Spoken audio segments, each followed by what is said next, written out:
Hello बच्चों, my name is मोहक अग्रवाल। बच्चों, मैं केमिकल काइनेटिक्स का एक और नया सेशन लेके आया हूँ आपके लिए, जिसमें आज हम लोग बहुत ही इम्पॉर्टेंट टॉपिक पे डिस्कशन करने जाएंगे, जो है कोलिजन थ्योरी। जिसमें हमें मेन चीज़ पता लगेगी कि असल में टेम्परेचर के हिसाब से रेट ऑफ रिएक्शन या ऐसी कौन कौन सी एनर्जीज हैं या ऐसी कौन सी चीज़ है जिसकी वजह से ये रिएक्टेंट प्रोडक्ट में कन्वर्ट होता है।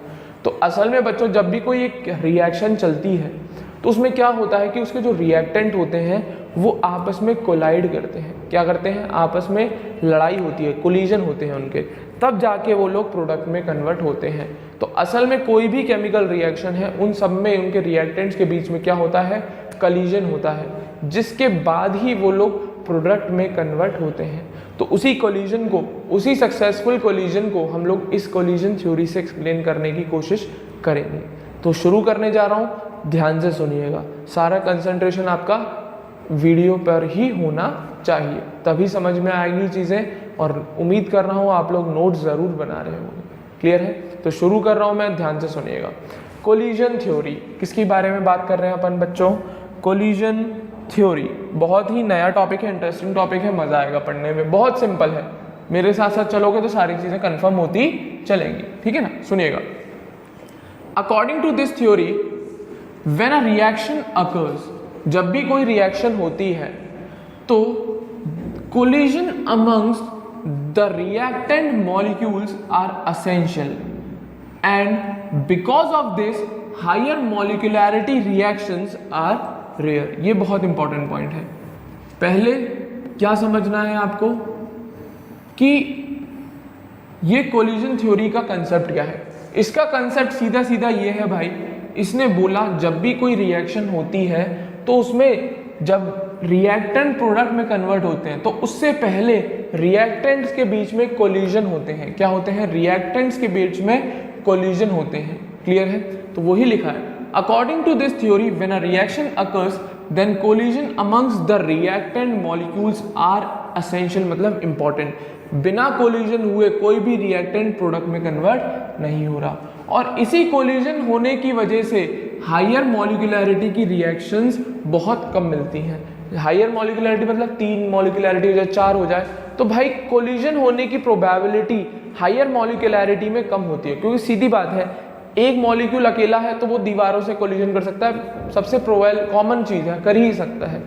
दो मॉलिक्यूल्स हैं, ये 2 एटम्स है या 2 पार्टिकल हैं, वो भी आपस में कोलिजन, ये भी कॉमन कंडीशन है। बट अब आप कहो कि 3 मॉलिक्यूल एक टाइम पे कोलाइड करें और बिल्कुल अच्छे से कोलाइड करें, तो ये थोड़ी रेयर केस है, चिंताजनक बात है। क्योंकि ऐसा ज़रूरी नहीं है 3 मॉलिक्यूल एक ही टाइम पे आ रहे हो, और ऐसा कंपलसरी भी नहीं है कि नहीं आ सकते, बिल्कुल आ सकते हैं। कोई रिएक्शंस है मॉलिक्यूलैरिटी जिनकी 3 है, बट इन कंपैरिजन टू जब 2 मॉलिक्यूल कोलाइड करते हैं या एक अकेला मॉलिक्यूल वॉल से कोलाइड करता है, तो उसकी प्रोबेबिलिटी देखने की या उस टाइप की रिएक्शंस हमारे को देखने को ज़्यादा मिलती हैं इन कंपैरिजन टू हायर मॉलिक्यूलैरिटी वाली रिएक्शन। जैसे 3 हो गए, 4 हो गए, अब 4 मॉलिक्यूल एक ही टाइम पे प्रॉपर तरीके से आगे प्रॉपर एनर्जी के साथ कोलाइड करना बहुत कम देखने को मिलता है ऐसा।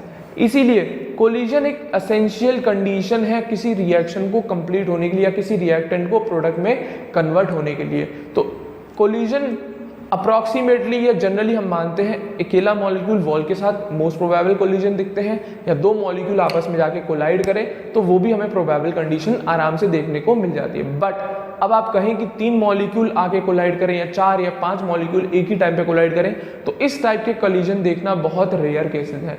इसी वजह से हायर मॉलिक्यूलैरिटी वाली रिएक्शन बहुत कम देखने को मिलती है in comparison to low molecularity. Clear है? तो वो किसने एक्सप्लेन किया था? कोलिजन ने। ठीक है ना? मैं आपको पढ़ा चुका हूँ। हायर मॉलिक्यूलैरिटी रिएक्शन रेयर होती है, इसी वजह से रेयर होती है, कोलिजन थ्योरी की वजह से। क्लियर है? चलिए आगे।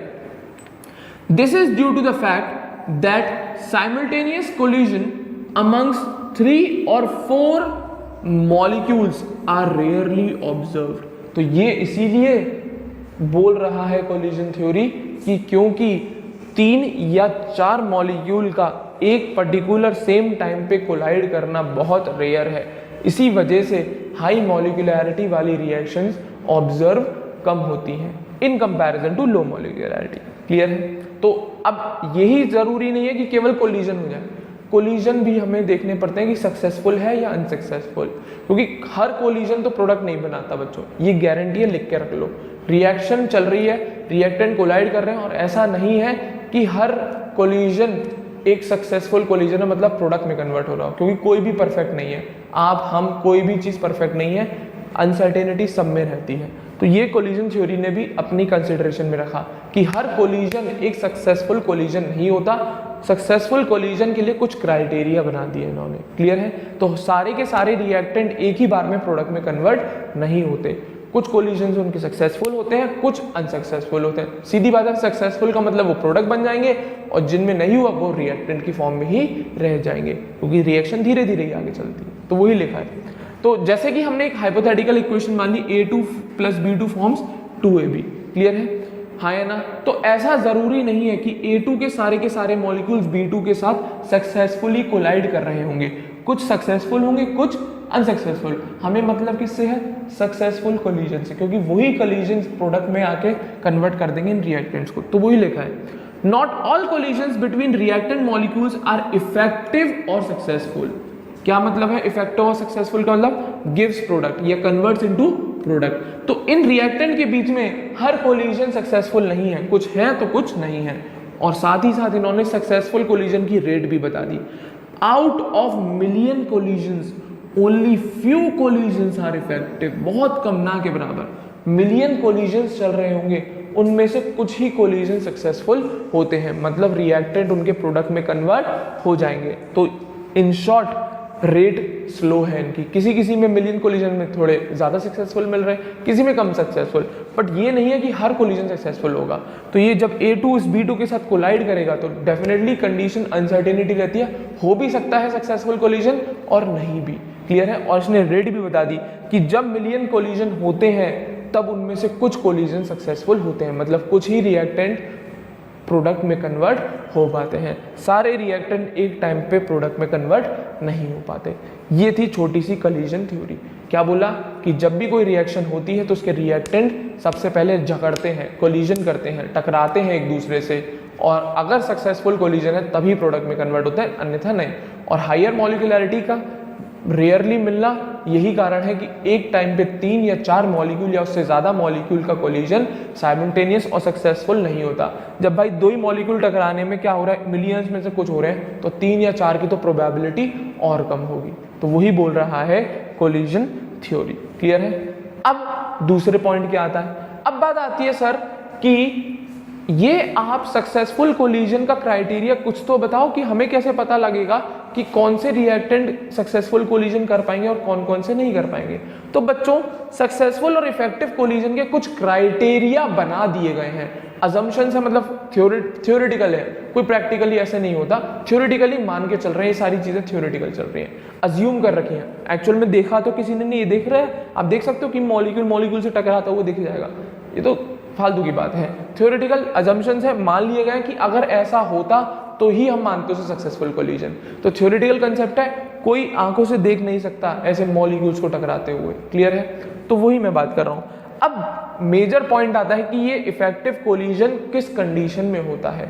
असल में ये सक्सेसफुल कोलिजन कैसे बन सकता है, ये क्योंकि मिलियंस में से कुछ ही सक्सेसफुल हैं, तो उनके पास कुछ ऐसे स्पेशल कैरेक्टर्स तो होंगे कि वो सक्सेसफुल हुए और बाकी के अनसक्सेसफुल हुए।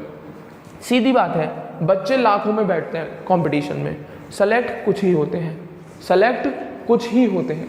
वो लाखों के लाखों बच्चे क्यों नहीं सेलेक्ट हो जाते? तो कुछ ना कुछ तो फर्क होगा ही।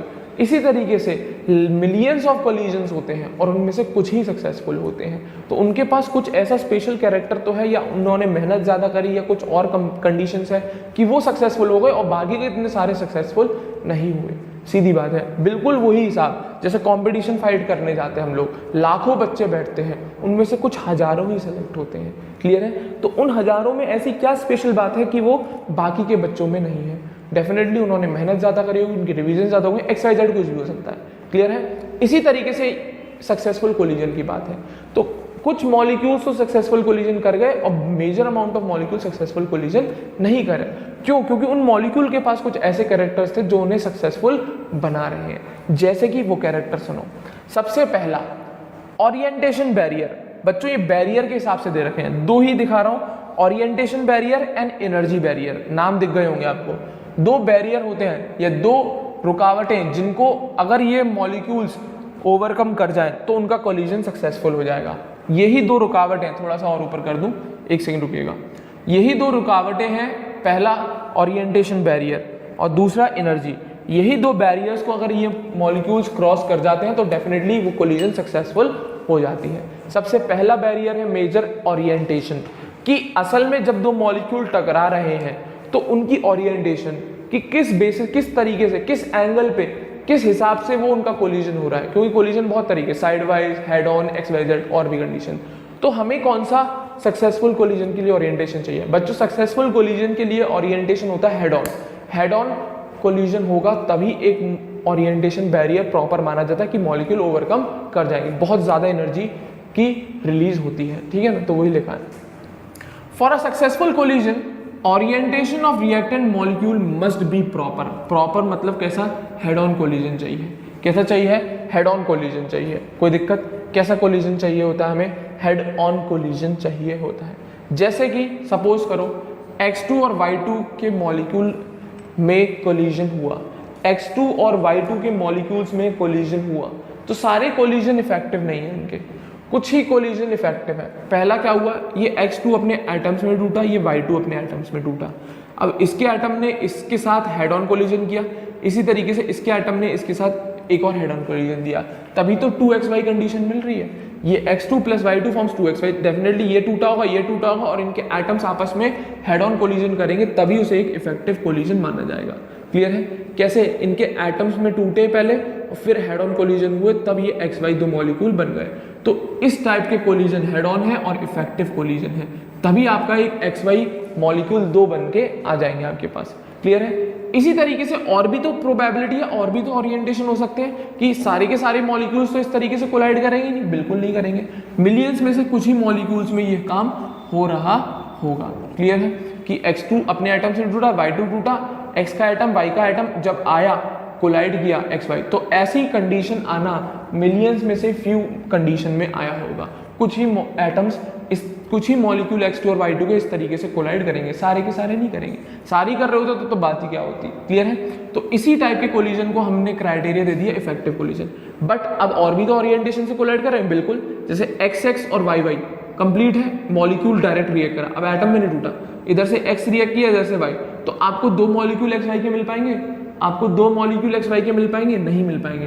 तो ये कैसा कोलिजन है? Not effective. इसी तरीके से अब इस तरीके से ये X एक्सिस पे बैठा है, ये Y एक्सिस पे, अब जाके कोलाइड करेगा, तब भी एक आपको इफेक्टिव कोलिजन नहीं मिलेगा। इस तरीके से कोलिजन भी हो सकता है डायगोनली, ये इधर से आ रहा है, ये इधर से आ रहा है और आगे टकरा गए, तो ये भी एक इफेक्टिव कोलिजन नहीं होगा। इफेक्टिव कोलिजन कौन सा? हेड ऑन होता है, और इनके जब एटम्स में टूट गए तभी XY कंडीशन। इसमें XY बन सकता था बट एक ही बना, ये दोनों तो ओरिएंटेशन बहुत दूर है ना, तो ये दोनों कैसे कोलाइड करेंगे? बल्कि ये तो टकरा के दूर दूर और चले जाएंगे, हाँ या ना? तो इसी वजह से ये भी इफेक्टिव कोलिजन नहीं है, ये भी इफेक्टिव कोलिजन नहीं है, ये भी इफेक्टिव कोलिजन नहीं है। केवल कब है ये? जब X2 अब X में टूट गया और Y2 YY में, और जब इनके XY कंबाइन करके दो मॉलिक्यूल्स को XY बना लेते हैं, तो this is the effective collision, और ये सब इफेक्टिव कोलिजन नहीं है। इसी वजह से मिलियंस ऑफ कोलिजन्स में से कुछ ही कोलिजन सक्सेसफुल होते हैं। क्यों? क्योंकि हर मॉलिक्यूल एक प्रॉपर ओरिएंटेशन के साथ कोलाइड नहीं कर पाता। इस टाइप की प्रॉपर ओरिएंटेशन के साथ कोलिजन करने की प्रोबेबिलिटी बहुत कम होती है, इसीलिए इफेक्टिव कोलिजन्स बहुत कम होते हैं। पर आप ये भी कह सकते हैं सर ऐसा तो नहीं है, इफेक्टिव कोलिजन ज़्यादा भी हो सकते हैं, बट प्रोबेबिलिटी हमेशा सक्सेसफुल रेट कम है, अनसक्सेसफुल की रेट ज़्यादा होती है। आप अपनी प्रैक्टिकल लाइफ से देखें, सिलेक्शन में सक्सेसफुल रेट बहुत कम है, अनसक्सेसफुल रेट बहुत ज़्यादा है। हर बच्चा सेलेक्ट नहीं होता, बट ये है कि वो कभी हो ही नहीं सकता। अगर उसने दिमाग में बिठा लिया कि मेरे को होना ही नहीं है या मैं हो ही नहीं पाऊंगा, मैं चाहे कितनी मेहनत कर लूँ, तो वो हो ही नहीं सकता भाई, सीधी बात है। अगर आपके मन में लगन है, मेहनत कर रहे हो, तो तभी आप उन्हीं सक्सेसफुल की रेट में तभी गिने जाओगे, नहीं तो अनसक्सेसफुल की भीड़ में आप तब तक गिने रहेंगे। क्लियर है? मैं डिमोटिवेट नहीं कर रहा किसी को, मैं फैक्ट बता रहा हूँ जो है हकीकत। क्लियर है? जब तक आप अपने मन में नहीं बिठाओगे कि हमें सेलेक्ट होना है, जब तक आप ये क्राइटेरिया नहीं बिठाओगे कि हमें मेहनत करनी है, इसको बेटा एक तरीके से लास्ट ऑप्शन मान के चला करो। पेपर के बाद आपको भी पता है, हमको भी पता है, बहुत ऑप्शंस है, कोई दिक्कत नहीं है, ज़रूरी नहीं है MBBS ही मिले। क्लियर है? और भी ऑप्शन है, मना नहीं है, बट मेजर फोकस आपका MBBS पे ही होना चाहिए। इस तरीके से पढ़ाई करो कि ये आपका लास्ट चांस है, हाँ या ना। अगर आप ये सोच के चलोगे कि अभी हम और दे सकते हैं और दे सकते हैं, तो कभी नहीं होंगे, और ही देते रह जाना, और ही देते रह जाना, क्योंकि पेपर तो भाई हर साल आता है। क्लियर है? पेपर आपका हर साल आएगा, उसी तरीके से आएगा, उसी हिसाब से आएगा। क्लियर है? बस फ़र्क इतना है कि आप पहले भी नहीं कर रहे हो, दूसरे साल भी आप ये सोच रहे हो चलो एक और अटेम्प्ट हम दे सकते हैं। क्लियर है? तो ऐसा दिमाग में बिठा के जो भी बच्चा चल रहा है निकाल दो उसे, जितनी जल्दी से जल्दी हो सके। मेहनत करोगे तभी फल मिलेगा, कोई पेड़ पे नहीं लगते हैं हर सारी चीज़ें। सारे रिजल्ट अगर पेड़ पे लग रहे होते तो कोई भी तोड़ लाता जाके, सीधी बात है। ठीक है? तो मेहनत करनी पड़ेगी, तो इनको भी मेहनत करनी पड़ती है। इनके कोलिजन इफेक्टिव होने के लिए भी मेहनत, एक पर्टिकुलर कुछ ही मॉलिक्यूल्स हैं जो इतनी मेहनत करते हैं और प्रॉपर ओरिएंटेशन के साथ कोलाइड कर जाते हैं, और बाकी तो भाई भीड़ चल रही है। क्लियर है? हाँ या ना? और ऐसा भी नहीं है कि कोई कोचिंग ही आपको सेलेक्ट करा सकती है, कोचिंग कभी सेलेक्ट नहीं कराती, कोचिंग केवल गाइड करती है, सेलेक्ट आपको खुद होना होता है। क्लियर है? अगर कोचिंग सेलेक्ट करा रही होती, अगर कोचिंग सेलेक्ट करा रही होती बच्चों, तो मैं तो उसी कोचिंग में जाता, जितने वो पैसे मांगता उतने पैसे दिए जाते। सीधी बात है, कभी कोचिंग सेलेक्ट नहीं कराती। क्लियर है? हाँ या ना? मेजर काम होता है आपका, हम लोग केवल गाइड कर सकते हैं। ठीक है बच्चों, चलिए आगे देखें। तो सारे कोलिजन इफेक्टिव नहीं है, सारे कोलिजन्स इफेक्टिव नहीं है, कुछ ही कोलिजन इफेक्टिव होते हैं, और नॉन इफेक्टिव कोलिजन्स की संख्या ज़्यादा होती है in comparison to effective collisions, in comparison to effective collision. तो पहला बैरियर तो क्लियर है कि जब मॉलिक्यूल प्रॉपर ओरिएंटेशन के साथ कोलाइड करेंगे तभी रिएक्शन या वो कोलिजन सक्सेसफुल होगा। दूसरा एनर्जी बैरियर सुनिएगा, दूसरा कौन है? एनर्जी बैरियर सुनिएगा। क्लियर है? अब कोलिजन हो गया, अच्छी बात है, सक्सेसफुल हो गया। अब कोलिजन के बाद इस एनर्जी बैरियर को भी ओवरकम करना पड़ता है, केवल कोलिजन से काम नहीं चलेगा। सारी चीज़ें सेटिंग वाइज चलती है, एक स्टेप, दूसरा स्टेप, तीसरा स्टेप, चौथा स्टेप। तो अब दूसरा स्टेप क्या है? Energy barrier. कोलिजन हो गया, हम मान रहे हैं सक्सेसफुल कोलिजन है, हाँ प्रॉपर ओरिएंटेशन वगैरह सब बढ़िया, बट अब जब ये कोलाइड करेंगे तो इनके पास कुछ ऐसी एनर्जी एसोसिएट होनी चाहिए कि अपने एनर्जी बैरियर को ओवरकम कर लें। असल में बच्चों एनर्जी जो बैरियर को हम असल में कहते हैं, जो एनर्जी बैरियर है, इस तरीके से मान लो आप, इसी को एक्टिवेशन एनर्जी, सीधी बात है, यही एनर्जी बैरियर है। इसको ओवरकम जो कर गया उसका काम बन गया भाई, वो डायरेक्ट प्रोडक्ट में कन्वर्ट होगा। यही एनर्जी बैरियर है जिसको किसी रिएक्टेंट को ओवरकम करना होता है, एक्टिवेशन एनर्जी। इसी एनर्जी के बैरियर को ओवरकम करना होता है। सीधी बात है, आप हो, मैं हूं, कोई भी मॉलिक्यूल है, सबके पास अपनी एवरेज एनर्जी होती है, सबके पास अपनी अपनी एनर्जी, मेरे में अंदर अलग एनर्जी है, आपके पास अलग एनर्जी है, तो सबके पास अपनी अपनी एनर्जी पहले से ही होती है। ये नहीं कोई ऐसी बैठ गया आके, सब मॉलिक्यूल्स के पास अपनी अपनी खुद की पहले की एनर्जी होती है, जिसको हम उनकी एवरेज एनर्जी कह देते हैं। जैसे रिएक्टेंट है तो उसको हम बोल देते हैं एवरेज एनर्जी ऑफ रिएक्टेंट। अगर कोई प्रोडक्ट है पहले से ही, उसको रिवर्सिबल रिएक्शन है तो प्रोडक्ट बन चुके होंगे, तो प्रोडक्ट है कोई पहले से, तो हम उसको कह देते हैं एवरेज एनर्जी ऑफ प्रोडक्ट। सबके पास अपनी अपनी एवरेज एनर्जी तो होती ही होती है। क्लियर है? अब वो उनका कंफर्ट जोन है, उससे काम नहीं चलेगा। उस रिएक्टेंट को एनर्जी बैरियर को क्रॉस जब कोलाइड करेगा तो अपनी एवरेज एनर्जी से ही केवल काम नहीं चलेगा। जब वो कोलिजन होगा तो उन रिएक्टेंट को एक एनर्जी बैरियर को ओवरकम करना पड़ता है। उस एनर्जी बैरियर को हम कहते हैं एक्टिवेशन एनर्जी। तो जब कोलिजन होता है तो हमें यह भी ध्यान रखना पड़ता है कि उस टाइम पे इनके पास इतनी प्रॉपर एनर्जी होनी चाहिए कि इनके कोलिजन से ये लोग इस एनर्जी बैरियर को ओवरकम कर जाएं, मतलब अपनी एक्टिवेशन एनर्जी को ओवरकम कर जाएं, तभी ये जाके प्रोडक्ट में कन्वर्ट होंगे, अन्यथा कोई फायदा नहीं। तो वो भी कोलिजन अनसक्सेसफुल। दोनों बैरियर को ओवरकम करना पड़ता है, एक बैरियर को ओवरकम कर लिया उससे काम नहीं चलेगा। क्लियर है?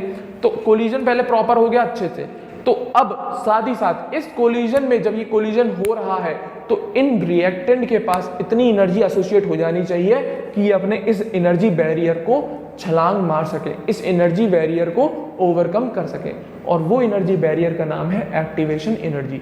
हाँ या ना?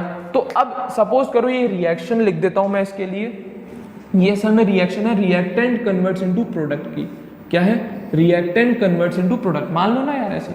अब मान लो इसको मैं रिवर्सिबल कंडीशन बना देता हूँ, दोनों डायरेक्शन में जा सकती है, इक्विलिब्रियम नहीं बोल रहा, रिवर्सिबल बना देता हूँ, आगे भी जा सकते हैं पीछे भी जा सकते हैं। तो ध्यान से सुनना, ये जो मैंने पॉइंट मार्क कर रखा है बच्चों, इसको कहते हैं हम रिएक्टेंट, और ये जो पॉइंट मार्क कर रखा है मैंने, इसको कह रहा हूं मैं प्रोडक्ट। क्लियर है? अब इसी बेसिस पे समझा रहा हूं। तो एनर्जी बैरियर के लिए मैं पहले पढ़ दूं कुछ, फिर देखेंगे। Reactant molecule must associate energy equal to और ग्रेटर देन एक्टिवेशन एनर्जी। तो रिएक्टेंट मॉलिक्यूल जब कोलिजन करें या उनका कोलिजन हो तो उनके पास एनर्जी या तो बराबर या ज्यादा, किससे? इस एनर्जी बैरियर जिसको आप एक्टिवेशन एनर्जी कहते हैं। तो जब कोलिजन होता है दो मॉलिक्यूल का प्रॉपर ओरिएंटेशन के साथ, तो इस कोलिजन में उनके बीच में इतनी एनर्जी वो एसोसिएट कर लें कि या तो वो इस एनर्जी बैरियर के बराबर हो जाए या उससे ज्यादा हो जाए। किसके लिए? For a successful collision and converts into product. तो इसी एनर्जी बैरियर को ओवरकम भी करना पड़ेगा, केवल प्रॉपर ओरिएंटेशन ही काफी नहीं है। तो जब वो कोलिजन हो रहा है तो उस टाइम पे इन रिएक्टेंट मॉलिक्यूल में इतनी एनर्जी आ जानी चाहिए जितनी की एक्टिवेशन एनर्जी के या तो वो बराबर हो जाए या उससे ज्यादा हो जाए, जिससे कि ये कन्वर्ट हो जाए किसमें? प्रोडक्ट में। तो वही चीज सिखा रहा हूं। जैसे एक ग्राफ है बच्चों, ये अभी मैं बता दे रहा हूं, ये एंडोथर्मिक रिएक्शन के लिए ग्राफ बना रखा है। किसके लिए बना रखा? सॉरी, एंडोथर्मिक रिएक्शन के लिए। जैसे कि ये पॉइंट कौन है? रिएक्टेंट। ये पॉइंट कौन है? प्रोडक्ट। मैं थोड़ा सा डायग्राम बड़ा करने की कोशिश, वैसे दिख रहा होगा प्रॉपर पूरा, उम्मीद है मुझे। तो ये रिएक्टेंट है, ये प्रोडक्ट है। क्लियर है? ध्यान से देखिएगा। तो अब इस रिएक्टेंट को प्रोडक्ट में कन्वर्ट होना है, तो सीधा सीधा तो जा नहीं सकता, पहली बात। दूसरी बात, ये रिएक्टेंट के पास पहले से खुद की एनर्जी होती है जिसको हम ER से मेंशन करते हैं। किससे मेंशन करते हैं बच्चों? ER। यहाँ पे बन रहा है, ये रहा। ये रिएक्टेंट की एनर्जी है पहले से, सबके पास अपनी अपनी एनर्जी होती है। तो ये एनर्जी के लिए वाई एक्सिस और ये टेम्परेचर। क्लियर है? टेम्परेचर का कोई फर्क नहीं, पड़े रहने दो सर, ठीक है ना। मेन चीज एनर्जी समझो। तो रिएक्टेंट है भाई, तो रिएक्टेंट के पास पहले से खुद की एनर्जी होगी, तो वो मैंने मार्क कर दिया यहाँ पे ER। क्लियर है? अब यहाँ पे चल रहे होंगे क्या? कोलिजन। क्या चल रहे होंगे? कोलिजन। अब मान लो दो रिएक्टेंट से, रिएक्टेंट और भी तो मॉलिक्यूल होंगे, उनके बीच में हुआ एक कोलिजन प्रॉपर ओरिएंटेशन के साथ। किसके साथ? प्रॉपर ओरिएंटेशन, मतलब उसने एक बैरियर ओवरकम कर लिया। कौन सा? ओरिएंटेशन वाला। अब जब ये दो रिएक्टेंट रिएक्ट करें तो इन्होंने एनर्जी एसोसिएट कर ली, इसके बराबर? एक्टिवेशन एनर्जी के बराबर। तो जब ये कोलिजन हुए और इन्होंने एनर्जी एसोसिएट की एक्टिवेशन एनर्जी के बराबर, तो ये रिएक्टेंट की एनर्जी जो पहले थी ER, अब हो जाएगी एक्टिवेटेड कॉम्प्लेक्स। तो मतलब ये रिएक्टेंट कन्वर्ट हो जाएगा किसमें? Activated complex. बच्चों ये कोई इंटरमीडिएट नहीं है, ये हर रिएक्शन में एक्टिवेटेड कॉम्प्लेक्स आता ही आता है। ये एक ऐसी स्टेट है जिसमें चाहे वो रिएक्टेंट हो चाहे वो प्रोडक्ट हो, अगर कोई रिएक्शन आपको करानी है तो रिएक्टेंट को एक्टिवेटेड कॉम्प्लेक्स में कन्वर्ट होना ही पड़ेगा, तभी वो प्रोडक्ट में कन्वर्ट होगा। एक्टिवेटेड कॉम्प्लेक्स एक स्टेट है इसकी रिएक्टेंट की जब उसके पास एनर्जी मैक्सिमम हो जाती है, और इस कंडीशन में ये रिएक्टेंट अनस्टेबल होता है और जल्दी से प्रोडक्ट में कन्वर्ट हो जाता है। तो जब ये कोलिजन हुआ प्रॉपर ओरिएंटेशन के साथ, उसने एनर्जी एसोसिएट करी एक्टिवेशन एनर्जी के बराबर, और ये रिएक्टेंट कन्वर्ट हो गया किसमें? एक्टिवेटेड कॉम्प्लेक्स में। किसमें? Activated complex. और एक्टिवेटेड कॉम्प्लेक्स की जो एनर्जी होती है उसको कहते हैं हम E0, थ्रेशोल्ड एनर्जी। क्या एनर्जी? E0। तो असल में ये एक्स्ट्रा एनर्जी चाहिए किसको? इस रिएक्टेंट को किसमें कन्वर्ट होने के लिए? Activated complex. तो ये स्टेट स्पेसिफाइड है कि जब तक ये रिएक्टेंट एक्टिवेटेड कॉम्प्लेक्स नहीं बनेगा तब तक ये प्रोडक्ट में कन्वर्ट नहीं हो सकता। और एक्टिवेटेड कॉम्प्लेक्स की एनर्जी यहाँ पे पॉइंट मार्क किया है, तो असल में इसकी वैल्यू कितनी है? E0। तो अगर आपको ये वैल्यू निकालनी है एक्स्ट्रा एक्टिवेशन एनर्जी, तो असल में सुनना जरा, रिएक्टेंट की पहले एनर्जी कितनी थी? पहले से ही ER। अब उसे कहाँ पहुंचना है? एक्टिवेटेड कॉम्प्लेक्स, जिसकी एनर्जी कितनी है? E0। तो मेरे ख्याल से ये एक्टिवेशन एनर्जी वही एक्स्ट्रा एनर्जी है जो इस रिएक्टेंट को चाहिए किसमें कन्वर्ट होने के लिए। हम लोग प्रोडक्ट बोलते हैं, बट असल में वो प्रोडक्ट से पहले एक्टिवेटेड कॉम्प्लेक्स में कन्वर्ट होता है। किसमें कन्वर्ट होता है? Activated complex. कुछ नहीं है, एक हाई एनर्जी का कॉम्प्लेक्स है। जब दो रिएक्टेंट आए, जुड़े साथ में और एक कॉम्प्लेक्स बना लिया, तो इस कंडीशन में ये दोनों रिएक्टेंट एक एक्टिवेटेड कॉम्प्लेक्स है जिसकी एनर्जी किसके बराबर हो जाएगी? E0।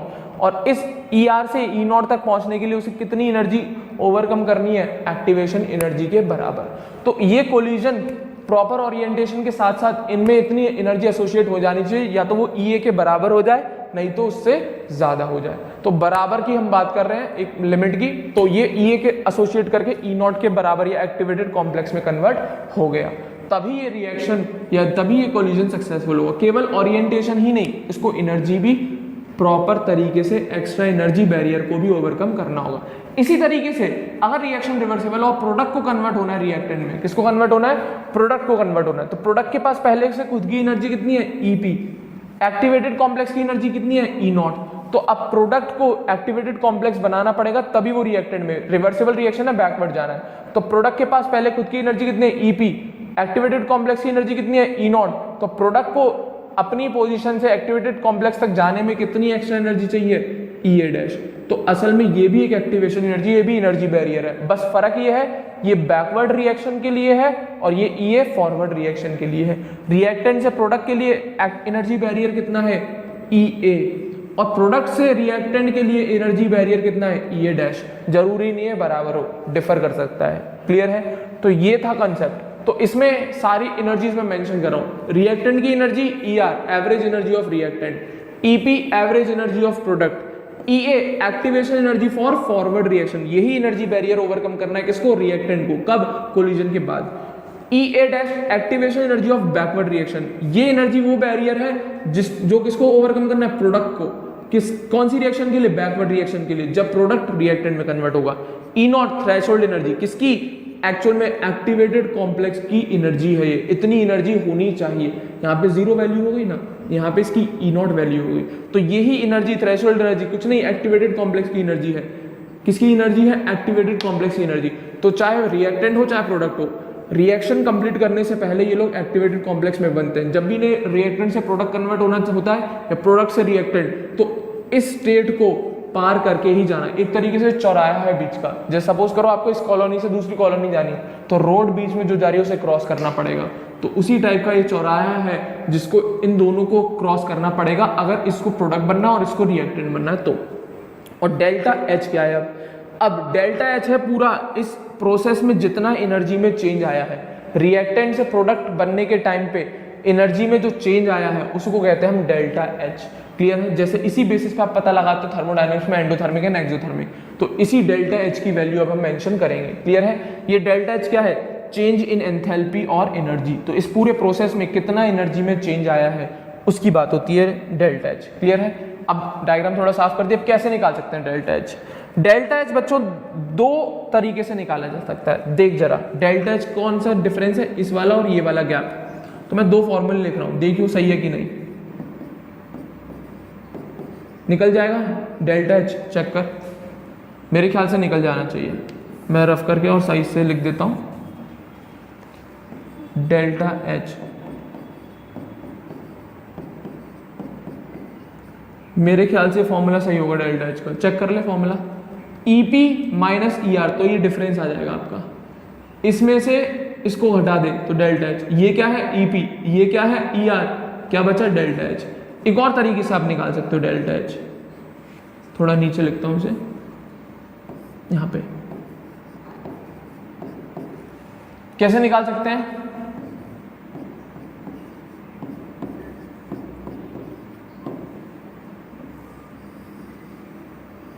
ऐसे निकाल सकते हैं, ई ए माइनस ई ए डैश। इन फॉर्मूले को दिमाग में चिपका लो, यही फॉर्मूले होते हैं, चेंज मत करना। डेल्टा एच क्या है, प्रोडक्ट की एवरेज एनर्जी माइनस रिएक्टेंट की। रट लो आज से, प्रोडक्ट की एवरेज एनर्जी में से रिएक्टेंट की। अब चाहे डेल्टा एच पॉजिटिव है चाहे नेगेटिव है, मेरे को कोई मतलब नहीं है। ईपी ज्यादा है चाहे ई आर ज्यादा है, पर फॉर्मूला यही रहता है हमेशा, ध्यान रखना। डेल्टा एच क्या है, प्रोडक्ट की एवरेज एनर्जी में से रिएक्टेंट की एवरेज एनर्जी घटाना। डेल्टा एच क्या है, फॉरवर्ड रिएक्शन की एक्टिवेशन एनर्जी में से बैकवर्ड रिएक्शन की एक्टिवेशन एनर्जी को घटाना। तो ये डेल्टा एच के फॉर्मूले आज के बाद भूलने नहीं चाहिए तुम लोग। चाहे अब रिएक्शन डेल्टा एच तुम्हारा कैसा भी आ रहा हो, चाहे पॉजिटिव आ रहा हो चाहे नेगेटिव, फॉर्मूला यही रहता है। क्लियर है? अब पॉजिटिव नेगेटिव या जीरो आ रहा है वो उस रिएक्शन पे डिपेंड करता है, वो हमारी गलती नहीं है। तो डेल्टा एच का फॉर्मूला प्रोडक्ट की एवरेज एनर्जी माइनस रिएक्टेंट की एवरेज एनर्जी। अगर एक्टिवेशन एनर्जी की मदद से निकालना है तो फॉरवर्ड रिएक्शन की activation energy minus backward reaction, या फिर आप ये कह सकते हो activation energy for reactant minus activation energy for product. तो मेरे ख्याल से दोनों फॉर्मूले से अगर दिमाग लगा पा रहे हो तो ये डेल्टा एच कैसा आ रहा होगा, पॉजिटिव आ रहा होगा। कैसा आ रहा होगा ये डेल्टा एच पॉजिटिव, क्योंकि ईपी ज्यादा है ई आर कम है, माइनस करोगे डेल्टा एच पॉजिटिव। ई ए ज्यादा है ई ए डैश कम है, तो डेल्टा एच माइनस करोगे निकाल के तो पॉजिटिव आएगा। तो मेरे ख्याल से डेल्टा एच भी समझ में आएगा। तो इस प्रोसेस में जब इस रिएक्शन में जब रिएक्टेंट कन्वर्ट हो रहा है प्रोडक्ट में, इस पूरी रिएक्शन में जो एनर्जी का चेंज आया है वो पॉजिटिव आया, तो इसी वजह से ये रिएक्शन कैसी होगी, एंडोथर्मिक रिएक्शन। क्लियर है? तो इन शॉर्ट मेरे को केवल यही समझाना था, इस एक्टिवेशन एनर्जी को क्रॉस करना ही पड़ता है, केवल ओरिएंटेशन प्रॉपर होने से काम नहीं चलता। चाहे आप फॉरवर्ड जा रहे हो तो इस EA को क्रॉस करना पड़ेगा, अगर आप बैकवर्ड आ रहे हो तो इस EA डैश को क्रॉस करना पड़ेगा। This activation energy is the energy barrier. यही वो एनर्जी बैरियर है जिसको रिएक्टेंट को ओवरकम करना है अगर उसे प्रोडक्ट बनना है। यही एक्टिवेशन एनर्जी जिसको प्रोडक्ट को क्रॉस करना है अगर उसे रिएक्टेंट में कन्वर्ट होना है। और इसको क्रॉस करने के बाद ये लोग पहुंचते कहाँ है? एक्टिवेटेड कॉम्प्लेक्स के पास। कहाँ पे पहुंचते हैं? एक्टिवेटेड। कुछ नहीं, हाईली इनर्जेटिक कॉम्प्लेक्स है। जब रिएक्टेंट या प्रोडक्ट कोलाइड कर गए, हाईली इनर्जेटिक कॉम्प्लेक्स है, इसका कोई इंटरमीडिएट नहीं बोल सकता इसे, केवल एक कॉम्प्लेक्स एंड हाई एनर्जी का, जो एक तरीके का चौराया है कि चाहे प्रोडक्ट भी अगर रिएक्टेंट में कन्वर्ट तो उसे भी बनना पड़ेगा, और अगर रिएक्टेंट को प्रोडक्ट बनना है तो उसे भी एक्टिवेटेड कॉम्प्लेक्स में पहुंचना पड़ेगा।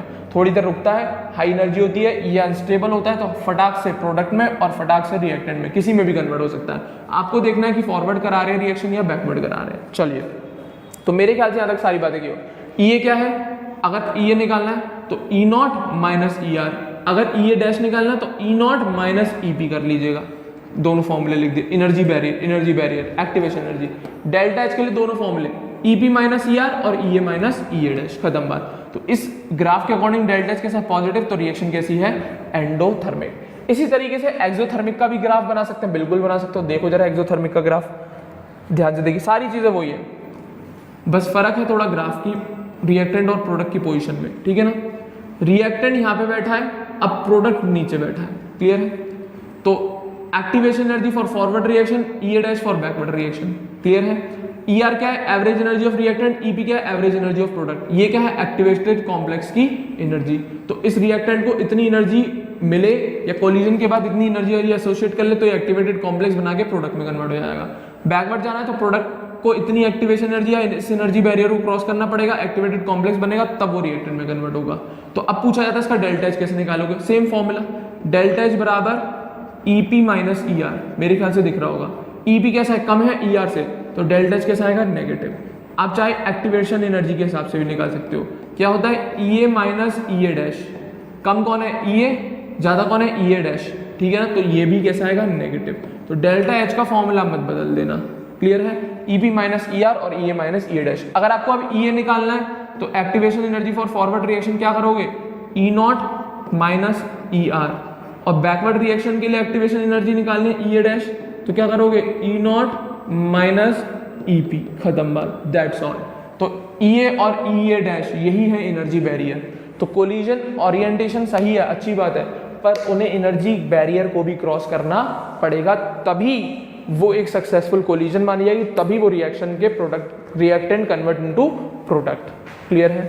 तो ये सारी चीज़ें मैंने मेंशन कर दी हैं, मेरे को लग रहा है, उम्मीद है आपसे आ गया होगा। डेल्टा H नेगेटिव है तो एक्सोथर्मिक प्रोसेस है, तो ग्राफ याद होने चाहिए। चले आगे देखिएगा। अब एक नोट और सुनो भाई, बहुत इंपॉर्टेंट नोट है, एक नोट सुनिएगा। ये तो मैंने आपको समझा दिया एनर्जी बैरियर, क्या आप समझा दिया? Energy barrier. अब मैं एक रिलेशन सिखाना चाह रहा हूं तुम्हें, जिससे हमें पता लगेगा कि फ्रैक्शन ऑफ अ मॉलिक्यूल जिन्होंने इस बैरियर को क्रॉस कर लिया। अब कोलिजन एक तो नहीं चल रहे होंगे, बहुत सारे चल रहे होंगे, और मान लो number of successful collision on the basis of orientation बहुत सारी आ गई आपके पास। सक्सेसफुल कोलिजन मतलब ओरिएंटेशन बैरियर को ओवरकम करके कम से कम थोड़ी बहुत अच्छी खासी आपके पास मॉलिक्यूल्स आ गए। अब हर मॉलिक्यूल उनमें से भी तो सक्सेसफुल कोलिजन नहीं हो, क्योंकि हर मॉलिक्यूल जो भी ओरिएंटेशन प्रॉपर करके आया है वो सबके सब प्रोडक्ट में तो कन्वर्ट नहीं होंगे, उनमें से भी कुछ रह जाते हैं। तो वही हम देखेंगे कि असल में ये जो ओरिएंटेशन प्रॉपर करके कोलिजन के बाद एनर्जी एसोसिएट करके जो मॉलिक्यूल्स आए, उनमें से भी कितने मॉलिक्यूल या किस हिसाब से हम देखते हैं मॉलिक्यूल कितने चले गए। तो अब एक रिलेशन दिखा रहा हूं तुम्हें मैं, किसके बीच में? फ्रैक्शन ऑफ अ मॉलिक्यूल और एनर्जी के बीच में। किसके बीच में? फ्रैक्शन ऑफ अ मॉलिक्यूल और एनर्जी। असल में ये वो फ्रैक्शन ऑफ मॉलिक्यूल है जिन्होंने एक्टिवेशन एनर्जी को क्रॉस कर लिया होगा, और ये एनर्जी नॉर्मल है जिसमें हम एक्टिवेशन एनर्जी को भी मार्क करके दिखाएंगे, क्लियर है। तो अब हमें एक रिलेशन बन जाएगा, क्या? फ्रैक्शन ऑफ अ मॉलिक्यूल और एक्टिवेशन एनर्जी बैरियर को क्रॉस करने में कितने fraction of a molecule cross कर पाते हैं। जो सक्सेसफुल कोलिजन मतलब ओरिएंटेशन बैरियर को ओवरकम करके आ गए, अब उनमें से भी कुछ ही मॉलिक्यूल पार कर पाते हैं एनर्जी बैरियर को, सारे नहीं कर पाते। फैक्ट है, प्रोबेबिलिटी कम ही होगी सक्सेसफुल की in comparison to unsuccessful, clear है। तो देखिएगा, graph of a fraction of a molecule and energy. तो तो जब हम इसका ग्राफ बनाते हैं बच्चों एनर्जी के बेसिस पे, किसके बेसिस पे? एनर्जी के बेसिस पे। तो मान लो E1 है, E2 है, E3, E4, E5 and E6 को मैंने EA मेंशन कर दिया है और ये रही, ठीक है ना, ध्यान से समझना। तो अलग अलग एनर्जी पे मेरे को अलग अलग फ्रैक्शन ऑफ मॉलिक्यूल, यहाँ पे क्या फ्रैक्शन ऑफ मॉलिक्यूल, ये पॉइंट फ्रैक्शन बता रहे हैं कि टोटल मॉलिक्यूल में से इतने मॉलिक्यूल्स की एनर्जी इतनी है। तो फ्रैक्शन ऑफ अ मॉलिक्यूल के हिसाब से जब मैंने अरेंज किए तो मुझे क्या पता लगा कि सारे के सारे मॉलिक्यूल एक्टिवेशन एनर्जी को ओवरकम नहीं कर रहे, कुछ ही मॉलिक्यूल एक्टिवेशन एनर्जी को ओवरकम करते हैं, और वो जो मॉलिक्यूल इस एक्टिवेशन एनर्जी को ओवरकम करते हैं वो डिपेंड करते हैं e की पावर -EA अपॉन RT पे। तो fraction of a molecule which crosses energy barrier is equals to exponential की पावर -EA अपॉन RT, इस पर डिपेंड करते हैं। जैसे किसी पर्टिकुलर टेम्परेचर पे जब मैंने एक ग्राफ बनाया तो मुझे दिखा कि हर एनर्जी पे अलग अलग फ्रैक्शन ऑफ मॉलिक्यूल दिख रहे हैं, और एक टाइम ऐसा आया जहाँ पे fraction of a molecule, number of molecules एक पर्टिकुलर एनर्जी को फॉलो करते हैं और उस एनर्जी को हम मोस्ट प्रोबेबल एनर्जी कहते हैं। बिल्कुल बोल्ट्जमैन वाला मैक्सवेल बोल्ट्जमैन ग्राफ है जिसमें हमने काइनेटिक एनर्जी या वेलोसिटी देखी थी और फ्रैक्शन ऑफ मॉलिक्यूल देखे थे। तो हर मॉलिक्यूल की सेम वेलोसिटी, असल में इसको काइनेटिक एनर्जी की तरह भी मान के आप सॉल्व कर सकते हैं। हर मॉलिक्यूल की काइनेटिक एनर्जी सेम नहीं होती, सबकी अलग अलग होती है, किसी की कुछ किसी की कुछ। तो जिन नंबर, सपोज करो इन फ्रैक्शन में से भी कोई एक ऐसा फ्रैक्शन होगा मॉलिक्यूल का जो सिमिलर स्पीड या सिमिलर एनर्जी अटेन कर रहे होंगे, तो उस पर्टिकुलर फ्रैक्शन को हम क्या, कौन सी जो पर्टिकुलर एनर्जी को फॉलो कर रहे हैं सबसे ज़्यादा। सपोज करो मेरे पास 50 मॉलिक्यूल हैं, उनमें से 45 मॉलिक्यूल या उनमें से 25 मॉलिक्यूल्स 10 जूल एनर्जी को फॉलो कर रहे हैं और बाकी टुकड़ों में अलग अलग कर रहे हैं। तो 10 मॉलिक्यूल ओवरऑल 50 में से बाकी मॉलिक्यूल्स को डिवाइड कर लो कि 2 मॉलिक्यूल 1 को कर रहे हैं, 3 मॉलिक्यूल कुछ को कर रहे हैं, 4 मॉलिक्यूल कुछ को कर रहे हैं। बट जब मैंने इन सब में फ्रैक्शन देखा तो 10 वाला फ्रैक्शन मेरा सबसे ज़्यादा था, और वो जो 10 मॉलिक्यूल थे वो इस पर्टिकुलर एनर्जी को फॉलो कर रहे थे। तो हम ये कह देते हैं कि जब हमने सारे फ्रैक्शंस के अकॉर्डिंग देखी तो हमें ये वाला जो सबसे मैक्सिमम फ्रैक्शन ऑफ मॉलिक्यूल है ये इस पर्टिकुलर एनर्जी को फॉलो कर रहे हैं, तो उस पर्टिकुलर एनर्जी को हम मोस्ट प्रोबेबल एनर्जी, मतलब टोटल नंबर ऑफ मॉलिक्यूल में से जो पर्टिकुलर एनर्जी को follow maximum number of molecule कर रहे हैं, तो उस पर्टिकुलर एनर्जी को हम मोस्ट प्रोबेबल एनर्जी बोल देते हैं। मतलब ये particular energy number of molecules follow कर रहे हैं, सारे नहीं बोल रहा हूँ, नंबर ऑफ मॉलिक्यूल्स फॉलो कर रहे हैं। सपोज करो 50 में से मान लो 40 मॉलिक्यूल्स 10 जूल एनर्जी को फॉलो कर रहे हैं, क्लियर है, और एक मॉलिक्यूल 1 जूल को फॉलो कर रहा है, 5 मॉलिक्यूल 2 जूल को कर रहे हैं, XYZ और भी 50 टोटल ले जाना फ्रैक्शन को। तो अब मैं क्या कह सकता हूं कि इस पूरे में से maximum part of a molecule इस पर्टिकुलर एनर्जी को फॉलो कर रहे हैं, तो इस एनर्जी का मैंने नाम दे दिया मोस्ट प्रोबेबल एनर्जी।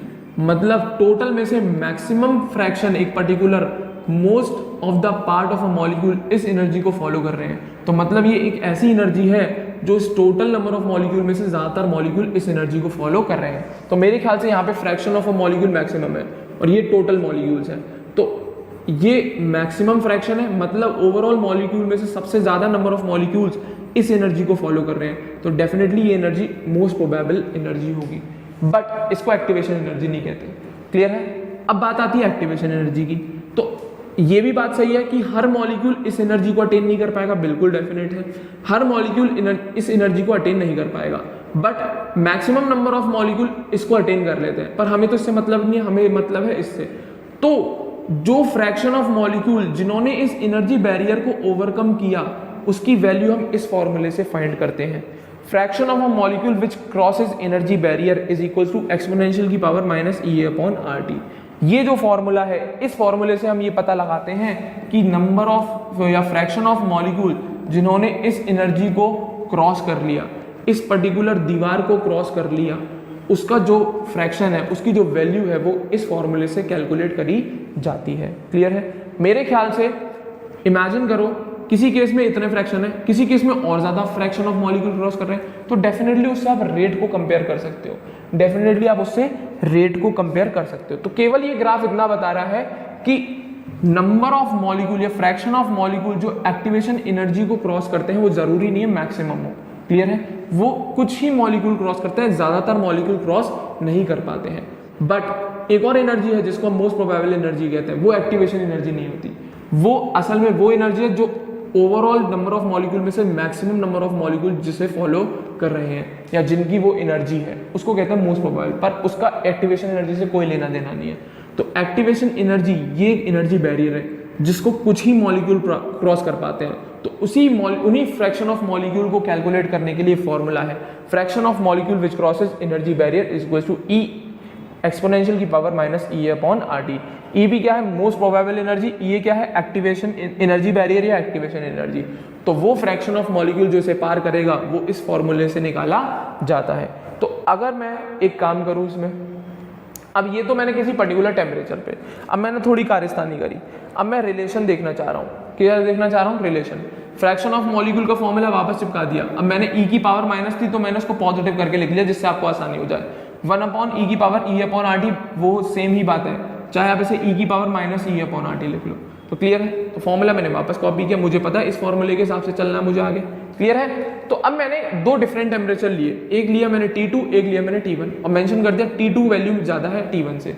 बिल्कुल वही है मैक्सवेल बोल्ट्जमैन का जो ग्राफ होता है fraction of molecule of velocity के साथ, सेम टू सेम वही है। तो पहले मैंने जब T1 टेम्परेचर पे ग्राफ बनाया तो ग्राफ ऊपर गया। एक तो पहली बात, ग्राफ की हाइट बहुत अच्छी थी, ग्राफ की हाइट बहुत अच्छी थी। T1 टेम्परेचर पे ग्राफ ने बहुत अच्छी हाइट अटेन करी। क्लियर है?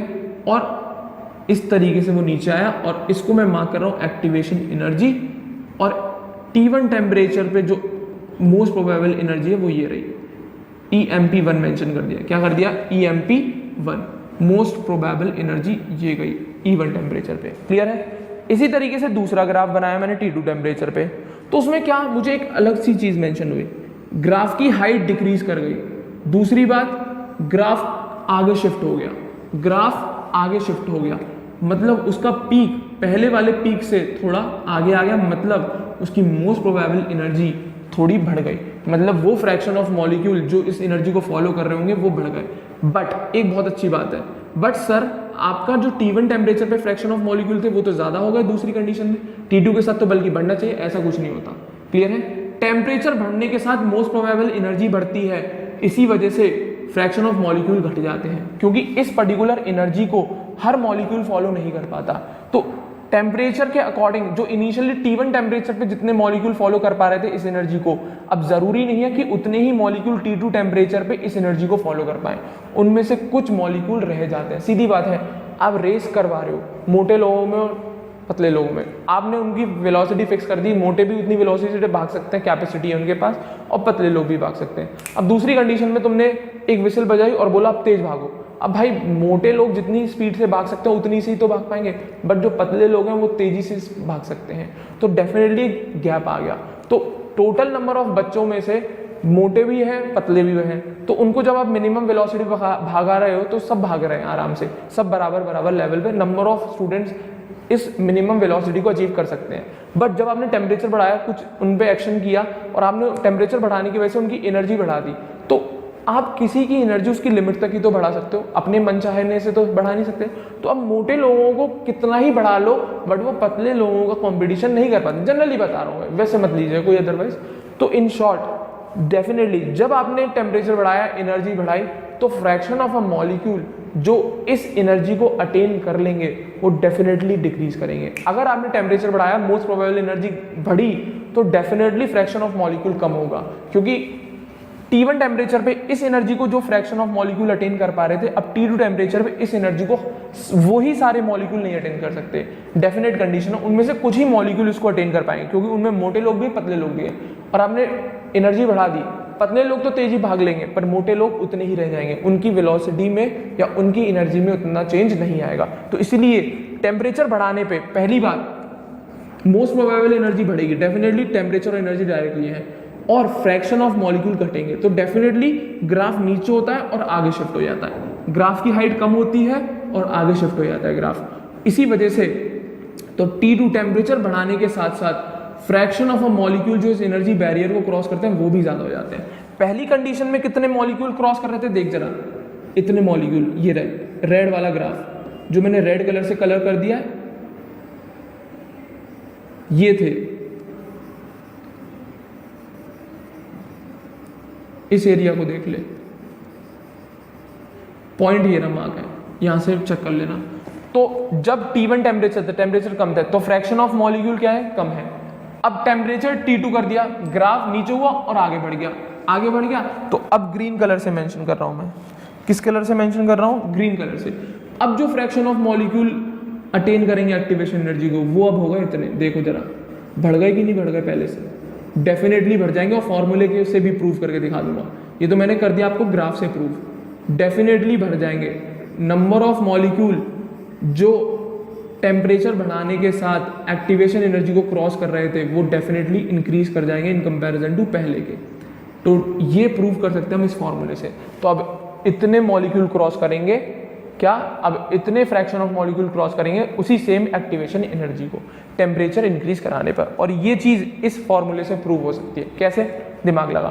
तो पहली बात ये समझ में आ गई होगी कि फ्रैक्शन ऑफ मॉलिक्यूल घटा, मोस्ट प्रोबेबल एनर्जी बढ़ेगी, डेफिनेटली टेम्परेचर बढ़ाओगे मोस्ट प्रोबेबल एनर्जी बढ़ गई, और जो पर्टिकुलर पहले टेम्परेचर पे मोस्ट प्रोबेबल एनर्जी थी और उस टाइम के जो फ्रैक्शन ऑफ मॉलिक्यूल थे वो सेम नहीं होंगे टेम्परेचर बढ़ाने पे, डेफिनेटली कम होंगे, क्योंकि इस कंडीशन में जो मॉलिक्यूल्स की कैपेबिलिटी थी वो अब सेम नहीं रही। टेम्परेचर बढ़ाने पे इनमें से भी कुछ ही मॉलिक्यूल इसको अटेन कर पाएंगे, कुछ मॉलिक्यूल नहीं कर पाएंगे, वो यहीं पे आ जाएंगे इसी पर्टिकुलर एनर्जी पे।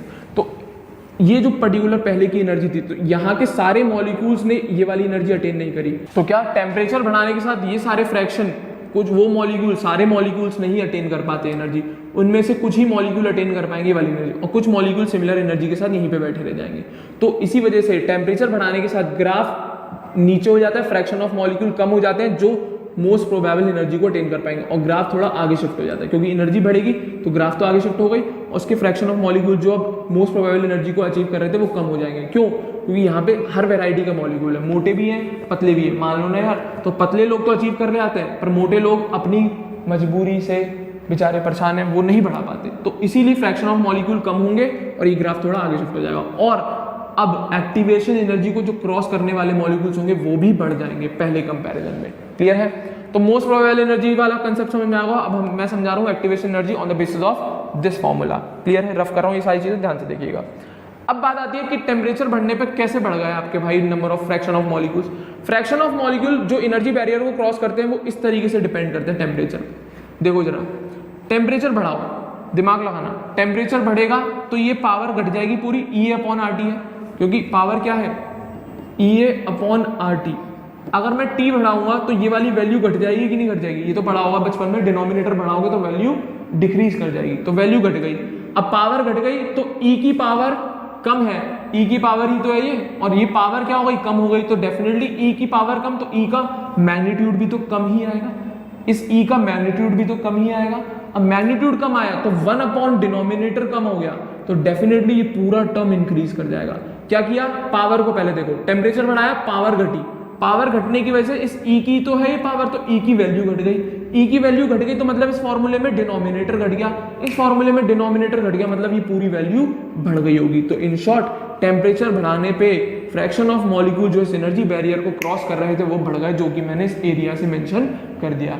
T2 हायर टेम्परेचर, T1 कम टेम्परेचर है, इसको मत देखो, इसके तो फ्रैक्शन ऑफ मॉलिक्यूल घटते हैं जो मोस्ट प्रोबेबल एनर्जी का केस चलता है। क्यों? क्योंकि यहाँ पे हर वैरायटी के मॉलिक्यूल है, मोटे भी हैं पतले भी हैं, तो उनमें से सारे मॉलिक्यूल्स इस मोस्ट प्रोबेबल एनर्जी को अचीव नहीं कर पाते, कुछ अपनी सेम एनर्जी रख पाते हैं और कुछ इस मैक्सिमम प्रोबेबल या मोस्ट प्रोबेबल एनर्जी को अटेन कर लेते हैं। तो इसलिए इसके केस में तो फ्रैक्शन ऑफ मॉलिक्यूल घटता है, बट जो एक्टिवेशन एनर्जी का केस आएगा उसके केस में ये काम उल्टा होता है। क्यों? क्योंकि फ्रैक्शन ऑफ मॉलिक्यूल जो एनर्जी बैरियर को क्रॉस करते हैं वो इस फॉर्मूले पे डिपेंड करते हैं, ना कि इस वाले कंसेप्ट पे।